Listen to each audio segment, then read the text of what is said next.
M സ്വരാജിനെ 11,077 വോട്ടിന് തോൽപ്പിച്ചാണ് മണ്ഡലം UDF തിരികെ പിടിച്ചത്. തനിച്ച് മത്സരിച്ച് 20,000-ഓളം വോട്ട് നേടിയ PV അൻവർ LDF തോൽവിയുടെ ആഘാതം കൂട്ടി.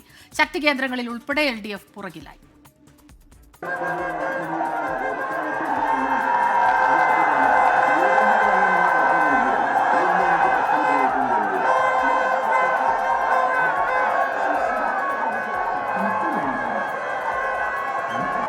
മുഴുവൻ ടീം UDFിനെന്ന് പ്രതിപക്ഷ നേതാവ് VD സതീശന്റെ പ്രതികരണം. വിവിധ പാർട്ടികൾ ഒരുമിച്ച് ചേർന്നാണ് മുന്നണി ഉണ്ടാകുന്നത്. പക്ഷെ അവരെല്ലാം ഒരുമിച്ച് ചേർന്ന് ഒരു പാർട്ടിയെ പോലെ പ്രവർത്തിക്കുക എന്നത് വളരെ അപൂർവമായി നടക്കുന്ന കാര്യം. അതാണ് കേരളത്തിൽ ഞങ്ങൾ തെളിയിച്ചത്.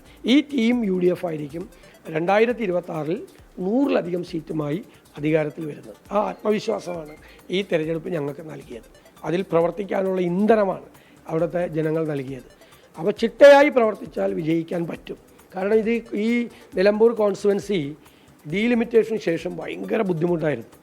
ആര്യാട് സാറ് പോലും ഡീലിമിറ്റേഷൻ ശേഷം ജയിച്ചത് 5,000-ലധികം വോട്ടിനാണ്. അദ്ദേഹത്തിന് പേഴ്സണൽ വോട്ട് തന്നെ കാണും അവിടെ ഒരു 10,000-20,000 വോട്ട്. അത്രയും ടഫ് സീറ്റാണ്. പിന്നെ 2 പ്രാവശ്യം ഞങ്ങൾ തോറ്റു. അവിടെ നിന്നാണ് ഈ ഉജ്ജ്വലമായ വിജയത്തിലേക്ക് വരുന്നത്. അപ്പോൾ അതിൻ്റെ വിജയത്തിൻ്റെ തിളക്കം വർദ്ധിക്കുക. തന്റെ RSS സഖ്യ പ്രസ്താവന നിലമ്പൂരിൽ പ്രതിഫലിച്ചില്ലെന്നാണ് CPIM സംസ്ഥാന സെക്രട്ടറി MV ഗോവിന്ദന്റെ പ്രതികരണം. നിലമ്പൂർ നിയമസഭാ ഉപതെരഞ്ഞെടുപ്പിൽ UDF വിജയിച്ചിരിക്കുന്നു. തീർച്ചയായിട്ടും ആ വിധി ഞങ്ങൾ അംഗീകരിക്കുകയാണ്. ഞങ്ങൾക്കുണ്ടായ പരാജയം സംബന്ധിച്ച് പരിശോധിച്ച് ആവശ്യമായ നിലപാടുകൾ അംഗീകരിച്ചുകൊണ്ട് മുന്നോട്ടേക്ക് പോകും. ഇടതുപക്ഷ ജനാധിപത്യ മുന്നണിയെ സംബന്ധിച്ച് ഞങ്ങൾ രാഷ്ട്രീയമായിട്ട് മത്സരിച്ച് ജയിക്കാൻ സാധിക്കുന്ന ഒരു മണ്ഡലത്തിന്റെ പട്ടികയിലല്ല നിലമ്പൂർ. കഴിഞ്ഞ പ്രാവശ്യം ലഭിച്ച വോട്ട് ഈ പ്രാവശ്യം നിലനിർത്താൻ അവർക്ക് ആയിട്ടില്ല.